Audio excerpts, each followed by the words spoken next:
From Field Pass Hockey Southern Command, this is the Inside the SPHL podcast. Here is your host, James Hayes.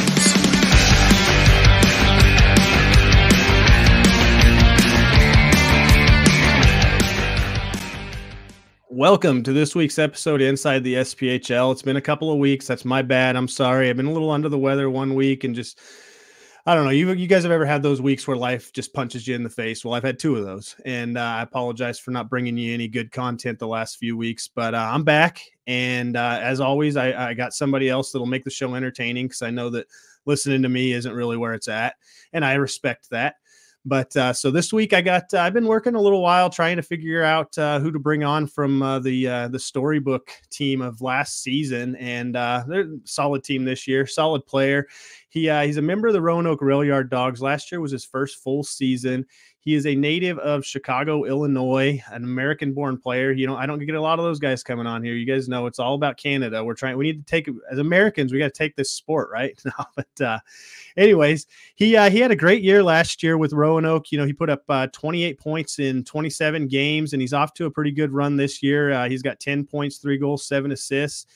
He is a alumni of Elmira College, and without further ado, let me introduce you guys to Nick Ford of the Roanoke Rail Yard Dawgs. Nick, how's it going, man? Good. How are you? Thanks for having me on, James. Good, man. I can't complain. It's finally starting to cool down in Alabama where I'm at, and that's always kind of nice. But then I was looking at the weather today, and they're talking about tornadoes and stuff tonight, and I was like, okay, tornadoes as we're getting into December. That's always fun. Yeah, that's scary. Yeah, but mild risk is what they say. But you never know down here in the South. We have chaos when it comes winter time. Yeah, is that tornado season? I've been trying to figure out when tornado season is because it seems like it could be anywhere from November all the way into June, but sometimes it skips the winter. I was my first Christmas here ever. There was tornado sirens going off all Christmas night. So no idea, man. No idea. I haven't tried to figure the weather out down here. That's crazy. But how is it up there? Since we're talking about the weather, that's a conversation starter. How's the weather in Roanoke? In the morning, it gets pretty cold. I think it was like 38 degrees, and then it warms up in the afternoon. It's probably like 60 right now. So it's pretty nice now. Yeah, no complaints. No complaints there when you get the 60s. No, right? Yeah. Especially heading in December, 60-degree weather. It's a lot different than Chicago for sure. Yeah, that's the joys of the Southern Professional Hockey League right there. At least you get to play in some good weather, right? Exactly, yeah. But well, let's talk a little bit about you instead of the weather. I don't think people tune into the podcast to listen about the weather, even though I could probably complain about it all day. But so kind of what growing up in Illinois outside of Chicago, I said Chicago because that's what we're going with. But tell me again, what's the actual town that you're from? New Lenox, Illinois. It's like 40 minutes southwest suburb of Chicago. I gotcha. So not as much people killing each other in shitty traffic there, right? No, exactly. Yeah. Oh, that's good. Every time I got to go through Chicago, it's a nightmare. I got family that live up around Green Bay, Wisconsin, and I always go through Chicago for some reason because the map tells me it's faster. And God, I hate that part. Gary, Indiana through Chicago is horrible. Takes forever. Yeah, horrible. 6-lane freaking interstate standstill parking lot. Yeah, for real. So what kind of got you into the game growing up in that area? I mean, did the Blackhawks spark something in you back in the day, or was it something else?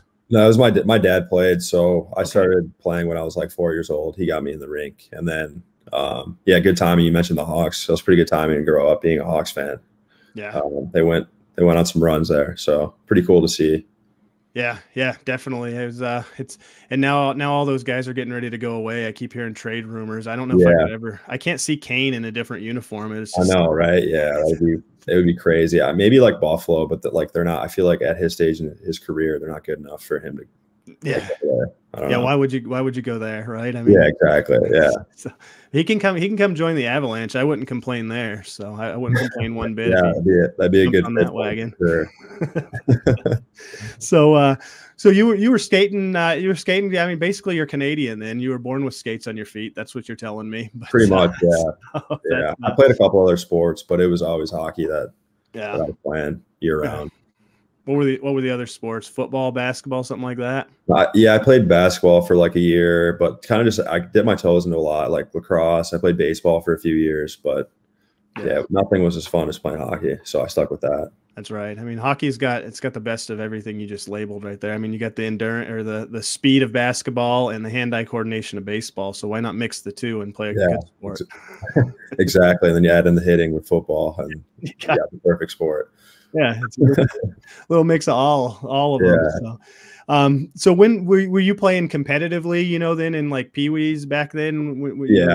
Okay, I got you. I played AAA pretty much my whole life. Couple years of AA, but primarily AAA, and my parents had to lug me around the country to play. Yeah. I seen you end up in Canada to play some AAA, and how did that go about? Yeah, so I kind of I grew up playing in Orland Park, which is pretty close to where I was from. It was like 10 minutes from New Lenox, and one of the coaches that I had there for a few years, Al Raymond is his name. He went up to Canada, where he was originally from, and joined a prep school, and he kind of recruited me to come out there and play for the school. And so I started living in Canada when I think I was 16. I moved away from home, so my parents, I think that was a great step in my career for sure, because I think it's called the Canadian International Hockey Academy. So it was like you were there for hockey. Yeah, definitely. That's kind of down here in the South. We have high schools like that for football, where there's hardly any school being put to it, but a lot of football. So. Yeah, exactly. Yeah. But that's cool. I mean, was the game different when you got up there? Was like the level, was it any different than what you were used to, the talent level, or was it kind of the same, just different country, different scenery? It was kind of the same. I guess maybe a little bit more skilled. I don't know. Like when I went, but because I think in the U.S., I think it's a little bit there's more hitting, I think, here than there is growing up in Canada. But I could be wrong. I mean, it might be just be different, or that year maybe it was more skilled than what I was used to. But yeah, so it seems like you did pretty good. I mean, you ended with 50 points. You know, that year you were playing with the Voyagers, and I mean that's a pretty awesome season right there. Was that? And I seen you went into the playoffs. How far did you guys make it in the playoffs that year? We lost in the championship that year to the Ottawa 67s AAA team. Oh, yeah, bummer. Yeah. That's never a good feeling. Well, then I see you went and ended up playing in Ottawa for the Junior Senators after that. Was that just a different so were you, I guess, let me start over with my question. So where was the change? What caused the change for that? Were you done? Were you done with the school and everything on that other end? You couldn't, no more eligibility? So I was a junior in high school when I went to CIH Academy. And then in Canada, it was like for me to go back to school there, I wouldn't have been able to play, or because I would have been turning 18 or something. I got you. So, and I think I don't know if it's because like in the US, I could have played AAA again that year, but in Canada, I couldn't. I don't know if they cut it off a year short or something, but so I ended up getting drafted to the junior team there, the Senators. So I stayed and played while doing high school, my senior year online. I got you. And then did you get traded to Cumberland? I see there was two teams that season. Okay. Yeah, I got traded at the trade deadline. What's that like as a kid? I mean, when I was a kid thinking about traded, it's pros. I couldn't imagine being traded as a kid to another team. I mean, what was that like for you? It was a shock. I went to bed, was not expecting to get traded. Woke up in the morning to a phone call from the Ottawa's head coach, and he's like, "Yeah, you've been traded. Like, I'll see you at the rink when you come pick up your stuff, but thanks for everything. We'll have a more in-depth conversation." But he was just like, "You get more opportunity there." We were an old team. I was like one of the youngest guys on the team, so I got you. Yeah, they were looking to rebuild things or something, is what it sounded. I got you. So and after that, back to the States to play in the NAHL in Texas, of all places. So I mean, you went. That's I don't know. You can get further away from where you were starting to play juniors than you can in Texas. So what brought that apart or about? I just. I heard a lot of things about the NAHL and like with college commitments and everything. And I just kind of, I don't know if honestly, I don't know if that was the right decision because didn't play that much that year either when I went to Lone Star, but just kind of, I think I signed a tender or something. I got drafted. I don't remember exactly. I think I got drafted in the NA draft and went to camp, like did really well. Thought I'd have a big role in the team, but that just didn't end up happening. Once I got there. Yeah. Well, you ended up playing with where's Brookings at? The Brookings Blizzard. Where's that team? South Dakota. Oh, okay. So you got a little closer back to where hockey's normally played. Yeah, so yeah. I shouldn't say that. I mean, Texas, there's been hockey there for a long time, but true. Yeah, it's just like not as you think of the other states. It's not like a major hockey state, I would say. Exactly. Kind of like nobody thinks that hockey should be in Alabama, but we got 2 teams down here. Yeah, so exactly. it's here. You just got to look a little harder if you're not paying attention in some scenarios. But yeah. So you ended up going up there, and it looks like you played a lot. It's 59 games that season. Was that a lot better experience for you than the other? Yeah, for sure. Yeah. Yeah. Like in Texas, I had a lot of fun, like great group of guys and everything. But yeah, when I went to Brookings, I got more of a opportunity to play a lot. It was my age out year, so that's kind of expected, hopefully, to be playing a lot when you're aging out, right? To try to go to like Division I or whatever. So yeah, that was a great time for sure. Oh my God, did you get recruited to Elmira out of Brookings, or was that's how that went? Kind of it was kind of me through that process.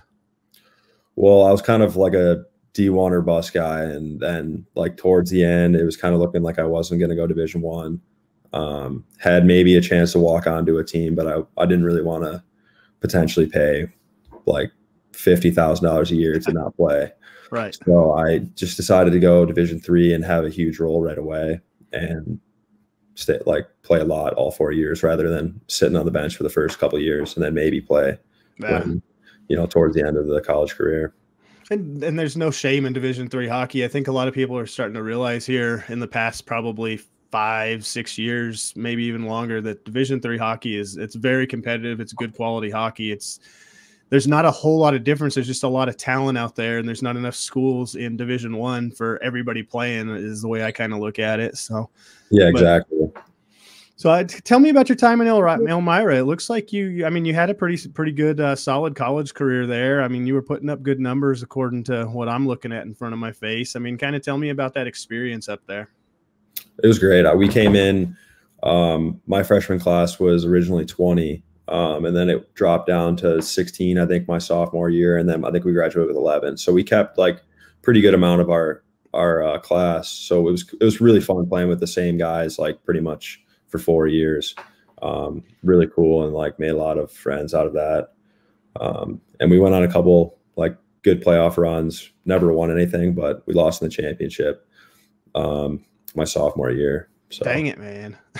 I know, it's a lot of foreshadowing to what happened recently. Yeah. I'm starting to see a trend here. I can't. I can't. I don't want to rub salt on a wound, right? So, but so that was pretty good. I mean, you did your full 4 years. What'd you study while you were in school? That's what I like to know. That's one of my favorite questions to ask. I graduated with accounting degree and business administration. Nice. So it's pretty cool. I probably should have done finance too. I think that would have been a good idea, but accounting is pretty similar. Yeah, they sound like, I didn't know there was a difference, to be honest with you.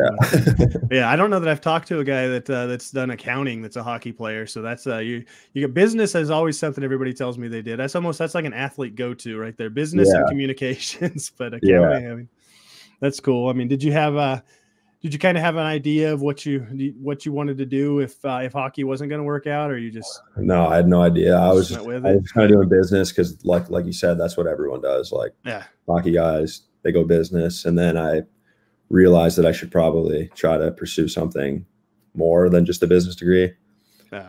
So yeah, I was pretty grateful to have a pretty cool accounting professor at Elmira. That's cool.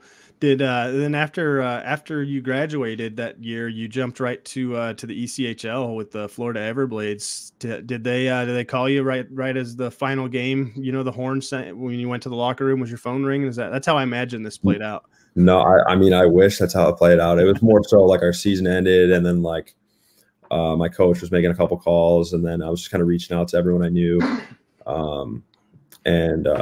Yeah, just a mutual connection got me the chance there. They needed a guy, so that was pretty cool to go down there for a few games to start my pro career. Yeah, was it a different culture down there, like hockey wise? Was it a different game for you when you got down there after college, or was it kind of? It was faster for sure.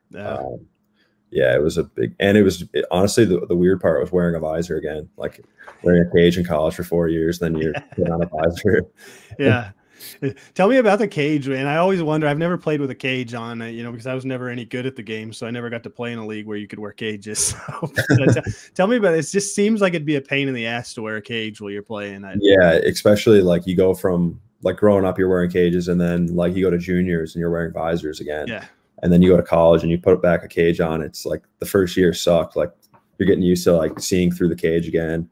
Yeah. And then guys just kind of like run around and like hit people like crazy, and like they don't have to worry about anything because they're just wearing a cage. And like, what's going to happen? You're going to get punched in the cage. That's right. I mean, it's going to hurt you more than it's going to hurt me, right? Exactly. Yeah. So definitely guys running around.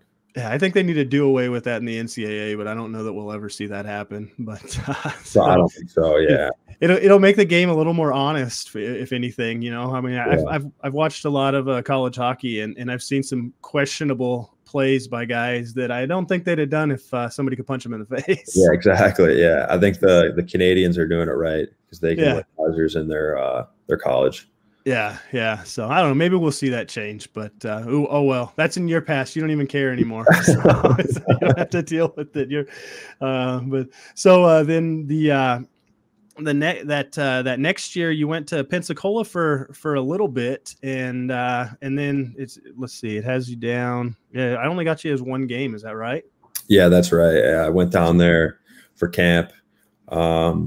Just honestly, I wasn't prepared to play. It was the COVID year. I wasn't really dedicating myself to training and everything. And so it is what it is. So I played one game, got released, and had a goal called off, actually. So I wonder if that would have changed anything. I don't know. I mean, that was just an incredibly crazy year across the board in minor league hockey. I mean, just the talent level was all over the place. People were scrambling. I mean, anybody that got to play that year, I think, should feel thankful, right? I mean, I agree. Yeah. There was I think like 10 ECHL teams playing, and then like I don't even know how many were in the SP, like 6 maybe. I don't know. There was 5 in the SP.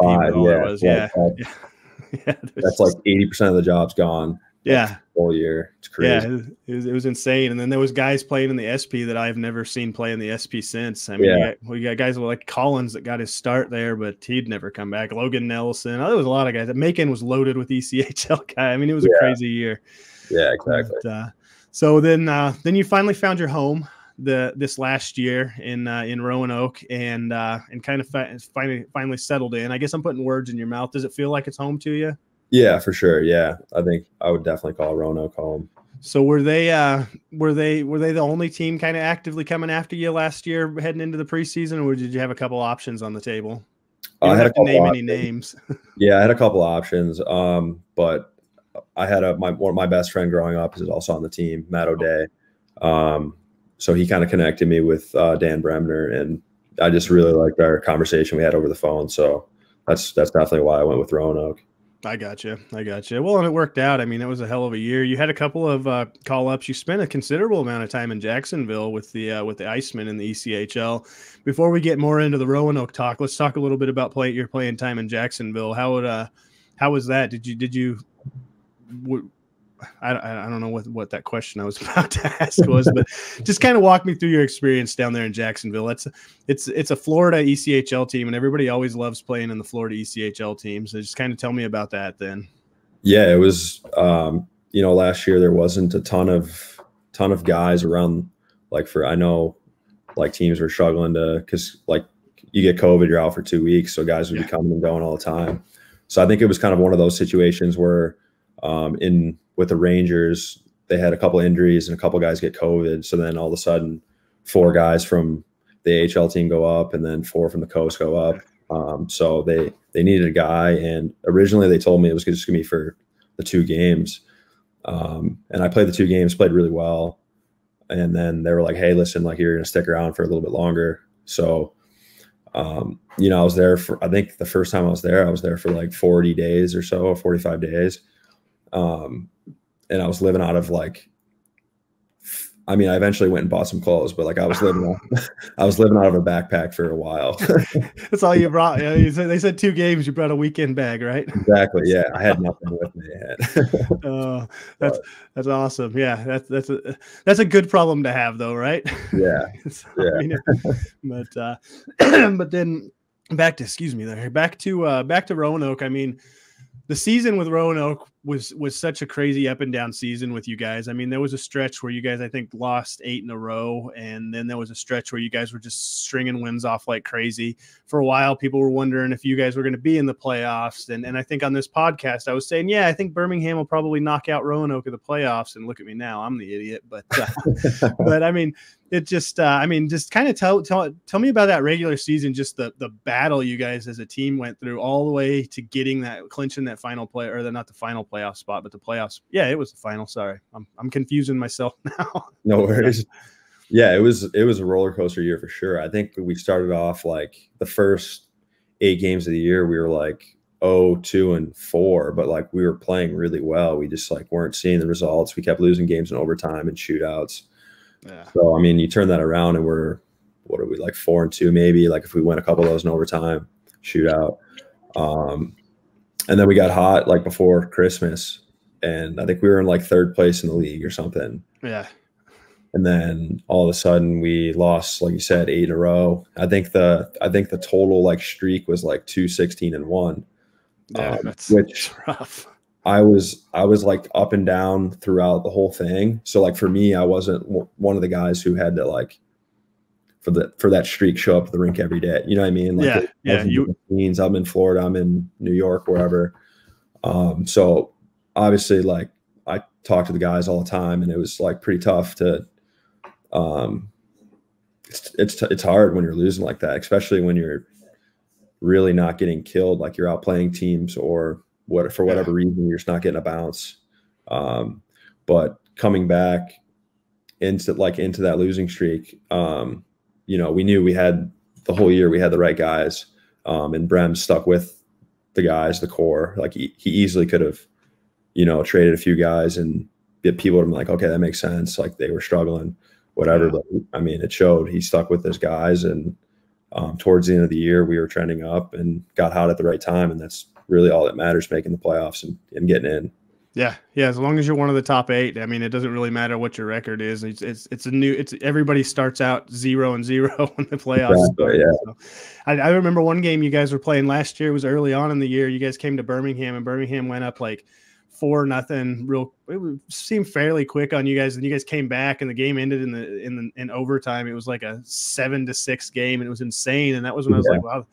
I mean, that I don't even, the resilience that you guys had to come back in that one. I mean, it could have been just as easy, you're down 3-0 right off the bat, and like, oh yeah, well, I guess this is another one. But no, you guys never quit. I mean, even during the losing streak, it was impressive. And then the playoffs happened, and you guys did what nobody really expected was going to happen, and you knock off the number 1 seed right off the bat. And to lead into that, before we talk too much about that, the Knoxville head coach called you guys a bunch of dirty dogs. Was that really locker room material like everybody wanted it to be? Was that stuff that you guys was that some? Yeah, it was. I mean, like, we didn't think we were a dirty team by any means, but I mean, we play hard, we play physical, and we had guys that are willing to fight. And like, if we think it hits dirty, they'll enforce. You know what I mean? Kind of police the game themselves a little bit, but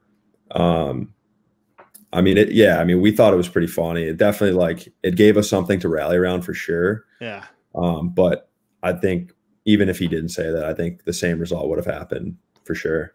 Yeah, I mean, you guys were and still are you're a physical team, and Knoxville wasn't as physical last year. This year it's a kind of a different story, but last year they weren't as physical, and I think that, in my mind, is kind of what helped you guys through a lot of these ones, especially that second series against Huntsville, which Huntsville was never really physical last year. They were kind of a beat you with their speed kind of team, but When you guys took down Knoxville #1 at that point, I mean, was that when you guys were like, yeah, we could probably pull this off, or did you guys already have that feeling coming into the playoffs that yeah, we could probably do this? Yeah, I think we already had that feeling for sure. I did like our media guy Mitch, he does like a driving with the Dogs thing, and he asked me, like, this was I think a month before playoffs even started. He's like, what are your guys' aspirations for the end of the year? And I said I wouldn't be surprised if we ended up winning it all. And I mean, we got pretty close. Obviously, we'll probably touch on that later, but no, we believed the whole time. Yeah, definitely just we had the belief. But after we won, we lost the first game on the road in Knoxville, and then we won at home, and like we beat them pretty good at home. I remember. And then from there on, we knew we were better than pretty much every team.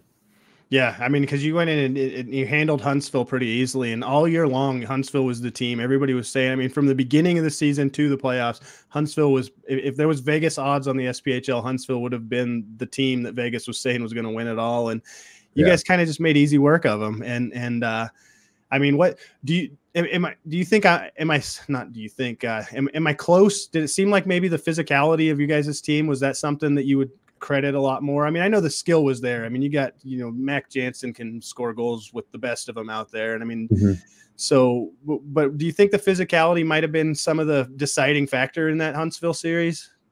Yeah, I think so for sure. Yeah. Cause I mean, you get in the playoffs and it's not the same as regular season. There's not going to be as many penalties. So if we're playing physical, clean game, you kind of just wear on an opponent. And I think we just wanted it more. I don't know if they were like complacent, or I'm not trying to like trash talk any of the guys, but like, I just think, at that time we were determined to win, and we just went out and imposed our will. Yeah. And that's exactly what happened. And then on to the finals, which is where a trend that's followed you around. I can't be mean about that. I can't say that. But so, I mean, you guys played Peoria, and it was an awesome series. And I know a lot of people were kind of sitting here thinking the same thing. After you guys had done the same thing, after you guys took 1 and 2 down, everybody's still, now Roanoke's not going to beat Peoria. And I mean, you were an overtime goal away from taking that series to the limit. And I mean, that was just probably one of the better series I think I've watched. I mean, tell me about that series in particular. I mean, you can pick one game, you can pick that final game or anything. Just kind of walk me through because that was an intense series. Yeah, obviously. So there was a lot of bad blood during the regular season. Like as far as penalty minutes, I remember I had never played Peoria last year, just timing of you being called up and everything, but like following the guys. And there was a ton of fights in every game. And then all of a sudden we're facing them in the finals. Yeah. But I think like the first game we lost 3-2 maybe, or it was by a goal. And with like 4 seconds left, I got a pass back door, and Barry makes like this diving save with his glove. And you never know. I can sit here and think like, what would have happened if I score that? We go into overtime game 1. How the outlook of the series would change, but we still had a chance. Like we played pretty poorly game 2, kind of shot ourselves in the foot. But when we won game 3 at home, we kind of got that belief again, like that we're winning it. So to fall short in overtime of game 4 hurts, obviously. But yeah, I think we win that game 4, it's going to be tough for each team to win game 5 after like playing so many games in a row. I think the travel would have been like we drive and then play the next day, and that's like a 12-hour drive. So that'd have been a grind, but just after playing an overtime game too. I mean, I know your legs going into overtime, that's the last thing anybody really wants in a playoff game, really any time in the season. I mean, you're worn out. It's a lot. Hockey games are a long time, and I mean, how'd your legs feel when you were going to the locker room getting ready to go into overtime in that game? Pretty tired. But everyone's playing the same game, so everyone's tired.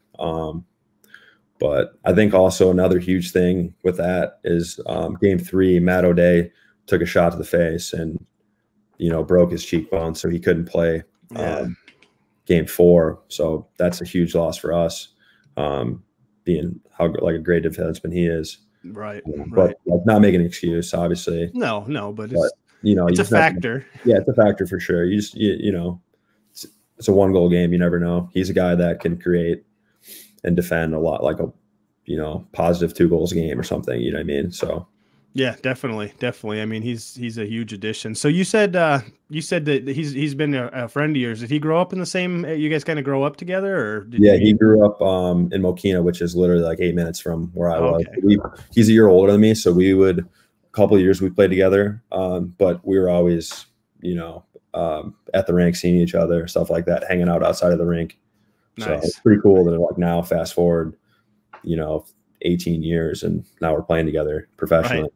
Exactly. Yeah. Back then, did you even know what the SPHL was? You don't have to lie, because I didn't.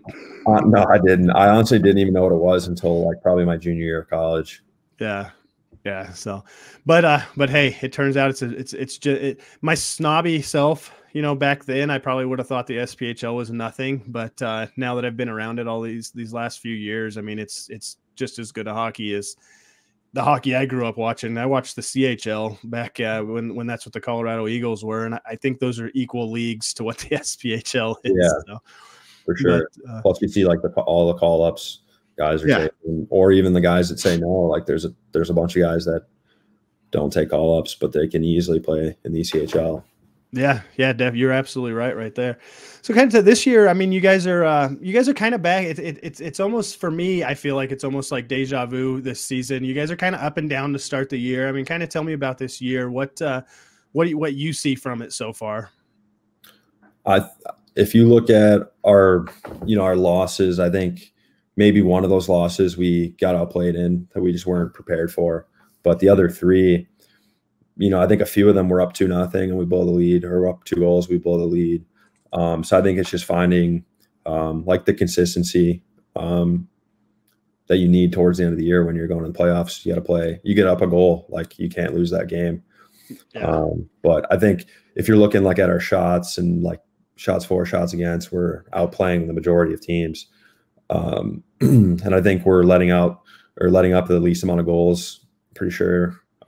So yeah, we've got to find more offense consistently. Let me fact check you on that one. You you are absolutely right. Yeah, you guys have only given up 27 goals. Peoria's second at 30. So yeah. I mean, that's another thing. That's why I say it mirrors last year. You're not a bad team. You're sitting 8th in the standings, but you guys are right there. But I feel this year is a lot tighter league wide than it was last year. There's no big gaps in between. I mean, you get down to the bottom 2 teams, and that's where you finally see the separation. But other than that, I mean, it's a couple points separate first from 8th. So, it just shows how important every game is. Like the absolutely. games now matter so much towards the end if you're looking at standing wise, if you want to host playoff games. So every game's so tight. Yeah, the league's really good this year for sure. Yeah. Tell me about the Fayetteville. I know I'm running a little over on what I told you, but I'm almost done here. Tell me about the Fayetteville rivalry. You guys play each other 700 times a year, and the social media wars are entertaining for me, and the games are just as entertaining. I mean, tell me, is that as big of a rivalry between you two as I have built it up in my brain? Yeah, I mean, it's a pretty big rivalry. Whenever you're playing the same team. I don't know if last year was like 18 times or something. Yeah, something crazy. I think this year it's a little bit less. So, but I mean, we're still playing them 14 times. Like there's going to be bad blood just naturally playing a team that much. Especially, I feel like we play them every other weekend or every weekend. Like we have at least a game against them. That's what I feel too. Yeah. So, but they get pretty physical. So hopefully, I think that last year they kind of dominated the series. So hopefully we'll change that this year. Yeah, for sure. So I'll last question I have for you is what does Nick Ford do when he's not playing hockey? You're talking like outside the rink, like when you're not playing the game, and what do you do in the off season, or even what do you do to pass the time when you're not playing the game? I just actually started picking up golf. I'm getting pretty big into golf. I bought a set of clubs and been trying to get out whenever I can. It's been kind of tough. Just start of the year, like getting back into playing games in a routine, but hopefully I can start going like once a week during the season. That'd be nice. Yeah. But yeah, I think golf is one that I really want to keep pursuing. It's pretty fun. Yeah, yeah, that's why is it that all hockey players they flock to golf? Is it just like a relaxing sport that that it keeps you playing competitive, but it's more relaxing than hockey? Is that what it is about the game? Yeah, it's competitive for sure, but also I think like our swing is obviously the golf swing's a little bit different, but like shooting and taking a golf shot, or like you're going to get the power on it just naturally from doing that, like taking a slap shot your whole life. Yeah. So I think that's part of the reason why, but also like you mentioned, like the competitiveness, you can get competitive with your friends or whoever, even yourself. If you just go by yourself, Yeah. just like challenge yourself to get better. You shouldn't never have to go by yourself. There's a retired tall guy that used to play with you, Travis Armstrong. You got to hit him up and make him go golf with you if nobody will go, right? He's not doing anything, right? Yeah. Yeah. What's having a real job, right? Yeah. You don't need that. I mean, he's got a new baby and I mean, all this stuff. Exactly. Yeah. He doesn't have any responsibility. No, he can just go golfing. So, hockey's the only thing he was doing. Yeah. But well, that's it, man. That's all I got for you. I don't want to take up too much of your time. I know your off time is for you, and I appreciate you spending a little bit of it with me today. And man, I wish you the best of luck the rest of the season. I wish the Rail Yard Dawgs the best of luck, and maybe we can see another run, and you guys can finish up some business this year that's unfinished from last year. Yeah, hopefully. I think we will. We definitely have the team to do it. But yeah, thank you for having me on. I appreciate it. Yeah, definitely. We'll have to do it again sometime. Thanks again, man. Have a good one. Sounds good. Thank you. Well, there you have it. Nick Ford of the Roanoke Rail Yard Dawgs. He was nice enough to spend a little bit of time with us here today. And like I said, Roanoke's having they're having another one of those seasons where, they're just kind of, but it just seems like the whole league's kind of having one of those seasons where it's just hit or miss. We're getting ready to kind of run through the league all together here and now. I don't have anybody else to bring on to do that. I've been trying to get a couple of broadcasters around the league. Just schedules haven't been lining up right, like I would like them to, but that's all right. We had a very, very busy Thanksgiving weekend of hockey. There was every team played at least 3 games. Very exciting hockey all weekend. So much that I could probably do 2 podcasts about it, but we're going to kind of just break it down team by team, and I'll just we'll just touch on each team over the weekend and how they did. So we'll start with Roanoke. So didn't have the best of Thanksgiving weekends. They went 1-2, but that one win was against Fayetteville, the rivalry we were just referring to a minute ago. But they lost to Pensacola 2-0 on the road, and then they lost to Knoxville 2-1 at home.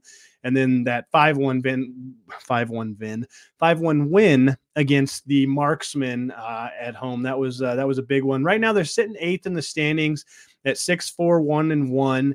They're 3-1-1 at home, 3-3-0-1 on the road. So they're obviously a better home team than they are on the road, but we're still. If they can figure a few of these things out on the road, watch out because we've seen what this team can do. And I don't know if you've looked at their roster lately, but this roster is very similar to last year's roster. A lot of guys came back. And so that's definitely something. Don't sleep on those dirty dogs. Do not sleep on them at all. Next up, we'll talk about Fayetteville. So Fayetteville also played 3 games. They went 1-2. Fayetteville's not really having the season I feel like I expected them to have. I don't know if a lot of you guys expected them to have this to be a little bit better. They but going 1-2 over Thanksgiving weekend. They beat Macon 5-1 at home. Then they lost to Roanoke in Roanoke, and then they lost to Macon on the road 4-2. Not the best of weekends for them. I don't want to disrespect the Mayhem by any means, but they're a struggling team, and that's one of the teams that that you really want to be able to handle if you're in a position like Fayetteville is, where you're just kind of on the bubble right now. You haven't really found they haven't found their way is kind of the way I look at it. They're sitting 9th in the standings. If the playoffs were to start today, they wouldn't be in them. But I'm not to count them out. They're 6-7-1. They're 4-1-1 at home. So really good at home. It's the road that they're struggling on. 2-6 on the road. So if they can figure out their road game, they can get things together. But just a little bit I've got to see them live. It just seems like there's a few things missing in their game that as the season moves along, they're going to get them. Things just the passes aren't as crisp and all these other teams, we're getting ready to get into December hockey now. And a lot of that stuff's already come together for some of these other teams. It's just not quite there for Fayetteville, but don't count them out. That's a team that that's one of those teams that is just always going to be there for you, be there in the end. Next up, Vermilion County.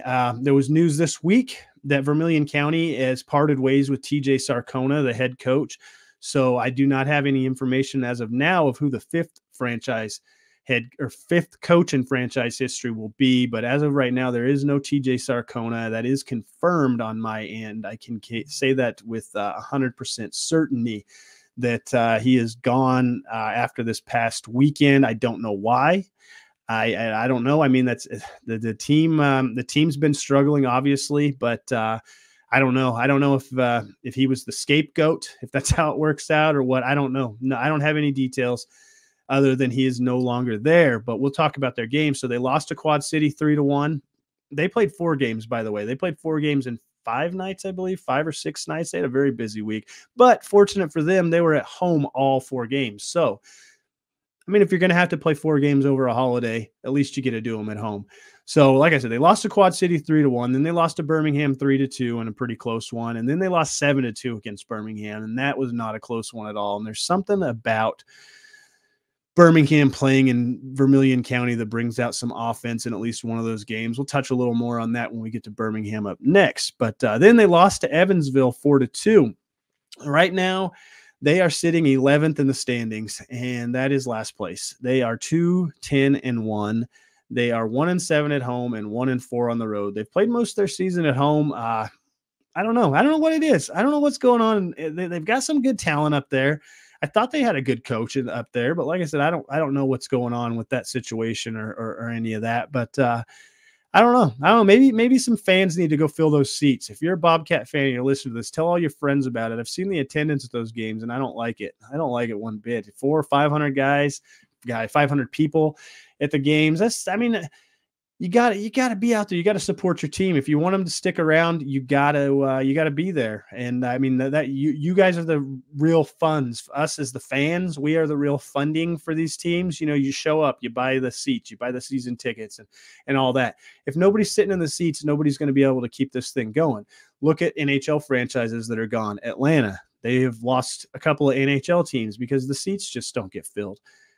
There's more to it. I know. Don't call me an idiot just yet. But that's one of the factors. But I think that's what my call to action for Bobcats fans is get in those seats. Go out there, hoot, holler, cheer your team on. It does matter. It puts a chip on these guys' shoulders whenever they hear you out there screaming and hollering for them. They may not shoot every time you tell them to shoot, but just being there in support of them, it does help these guys on the ice. And if there's only a couple people there, I mean, I know that's a small barn there in Danville, but I don't know if 500 people can make as much noise as 2,000 could. So that's my call to action for you, Vermilion County Bobcat fans. You know, bring people that don't even know what hockey is. I'm sure you got friends that don't like the game. Take them to a game. They'll love it. Trust me. Everybody I've taken to a hockey game has been a big fan. Here recently, I took somebody to a hockey game that had never been and was told that this individual likes hockey better than football now. One hockey game. That's all it takes. And now you have a lifelong hockey fan out of it. That's what this is all about, right? You can do that in Vermilion County, Danville, all around that area. You can bring people in. It just takes one game. They don't have to even win. It is the entertainment of the game. I mean, it's that enough said. You guys that are listening know how great the game is. Why am I preaching it to you? Anyways, let's move on. Birmingham Bulls, that was next up. They had 3 games, 2-1. They started the weekend off with a loss to the Huntsville Havoc in Huntsville, 2-1. Another close game between these two teams. Huntsville and Birmingham are playing some good games, and the game, I think this is the second game in a row that was in Huntsville that was a 2-1 game. So very closely contested. And then, as we said, they went to Vermilion County and got them. And Gillespie loves playing in Danville. That's all I have to say. He got a hat trick opening weekend. This past weekend, he scored 4 goals in that 7-2 win, finished with 6 points that night. Unbelievable night for him. The rookie out there in Birmingham, he is just having his way with the Bobcats. And a huge factor in that Birmingham offense. They're currently 4th in the standings. They're 8-4. They are 4-2 at home and 4-2 on the road. So where do you make these improvements? You know, you look at this, who I've been telling you, well, if you pick up your road record, you pick up this, where's Birmingham make their improvements? I guess they just got to quit losing games, quit losing the close games, right? That's probably it. That's enough about the Bulls for now. Let's talk about Evansville. They had a great weekend. They went 3-0 on the weekend. They beat Peoria on the road 4-3. They beat Huntsville on the road 3-1, and they beat the Bobcats on the road 4-2. So Evansville and Birmingham, neither one of those two teams got to spend Thanksgiving at the house, but Evansville it didn't bug them much. They were like, well, if I can't eat turkey with my friends and family at home, I'm just going to go take it out on all these other teams and beat them. And that was great. Evansville is, they're looking good. They're first in the standings right now at 9-4-2. They are undefeated on home ice at 6-0. Here's where their losses come in. They're 3-4-2 on the road. So they've picked up a couple of points on the road. All three of their road wins came this past weekend. Before that, they had not won a game on the road. But hey, they're finding ways to get things done.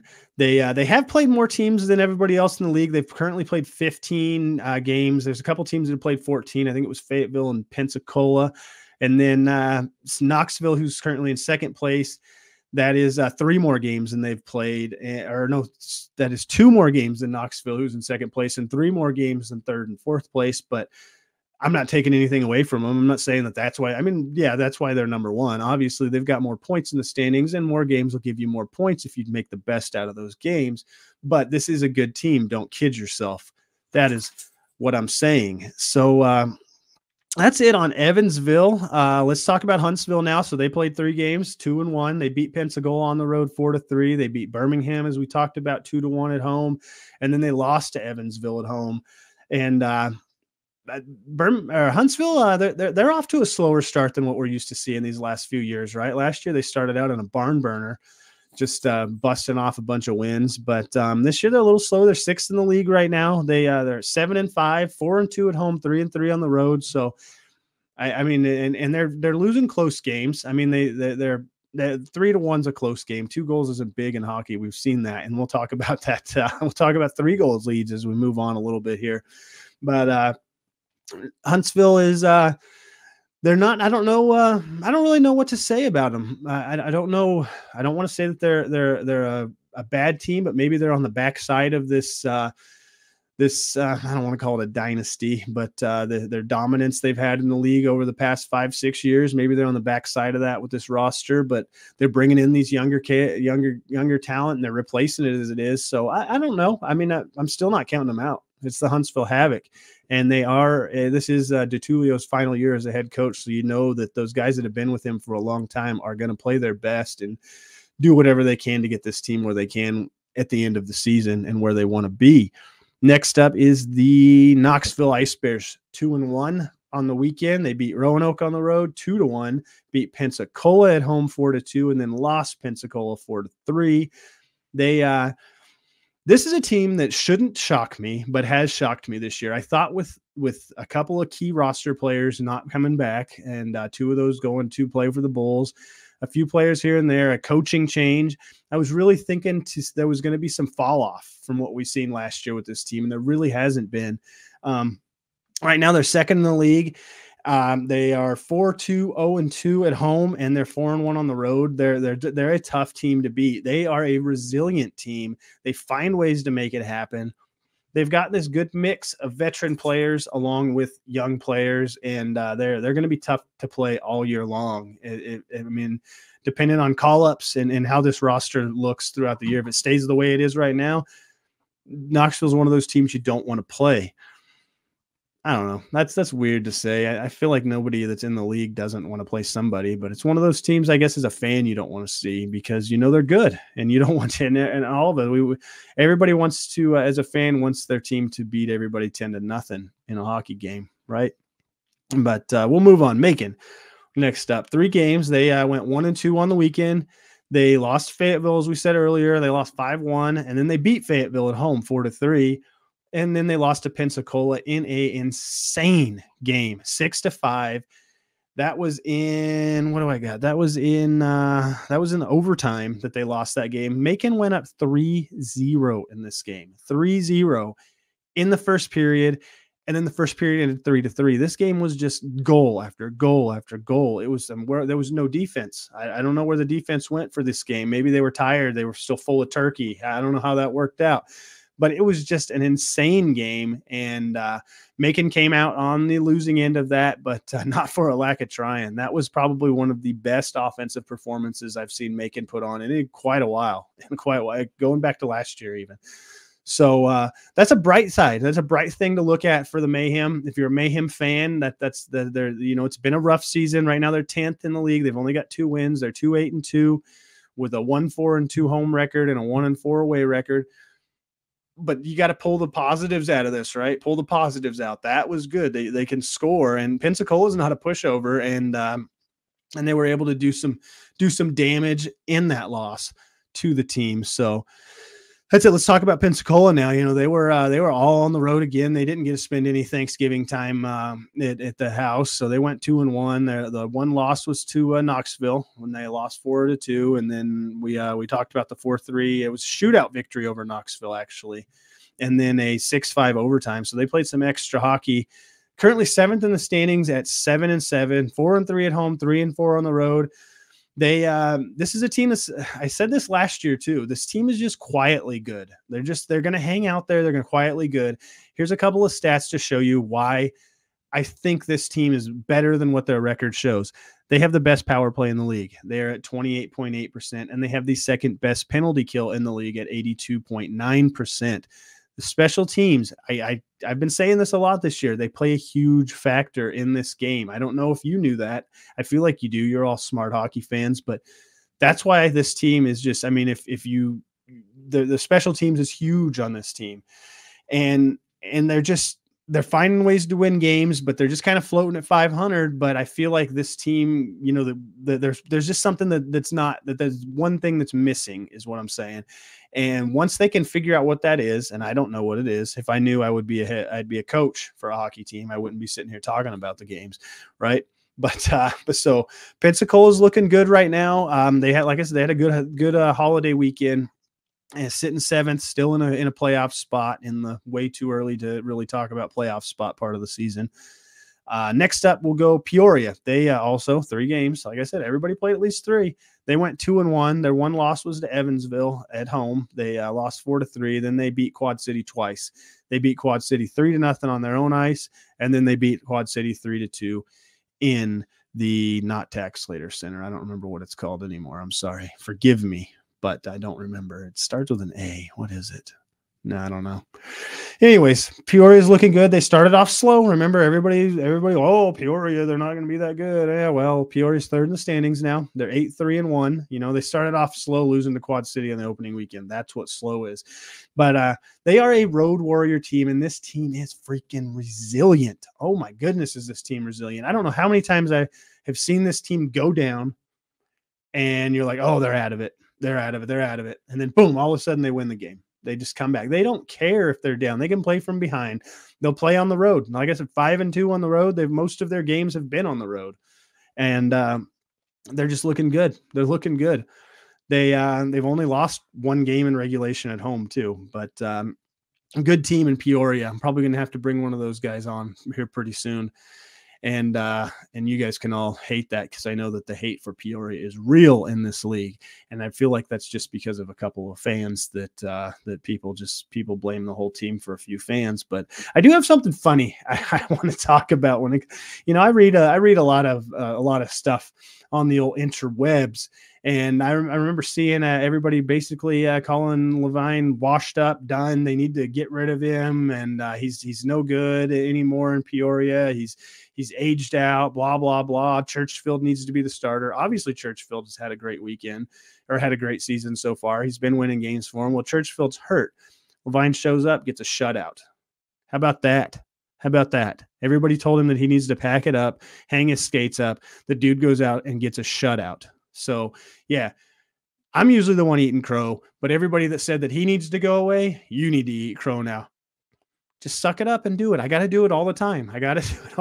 There's no shame in it. We're human. We're wrong. Sometimes. Me, most of the time. Excuse me. So last up, Quad City. They went 1-2. Didn't have a good weekend. Quad City started the season off really well. They've kind of fallen off a little bit here as of late, but they're still a quality team out there. But they beat Vermilion County on the road 3-1, and then the home and home with Peoria, they were unable to pull anything off. But they're currently 5th in the standings. They are 8-5. They're 5-2 at home, 3-3 on the road. They have the best penalty kill in the league. If you were wondering who number 1 was, their road record probably leaves a lot to be desired. You don't want to be 500 on the road. You just can't. You really can't be. I guess that's the best way to put it. But I don't see. I mean, it's just, I'm telling you, the separation in this league. Let me bring the league standings up right now. So points wise, the difference from 8th place, which is 14 points, to Evansville, who has 20 points. That's the separation right now. Second is 18 points. Third, 17. Fourth and fifth are 16 points. I mean, the top 5 are a couple of points away from each other. Very, very close league right now. I'm not counting anybody out. I'm not even counting out the Mayhem and the Bobcats yet. Anybody that does, I guess that's your prerogative, but it's still a little too early. Teams can turn things around. I don't know. Maybe Vermilion County will bring in a new coach and they'll just go on a tear. Maybe it was the coach. Like I said, I just don't feel like that's the case, but I don't know. We'll see. Macon is another team. You know, they're starting to figure things out. I don't know. I don't know what these teams need to get over that hump, but they're finding their ways. These teams slowly but surely are doing that. In the league standings, when we look, not league standings, but when it comes to points, it's Justin McDonald, the old wily old veteran, leads the league in points right now. He's played 13 games, got 24 points, 8 goals, 16 assists.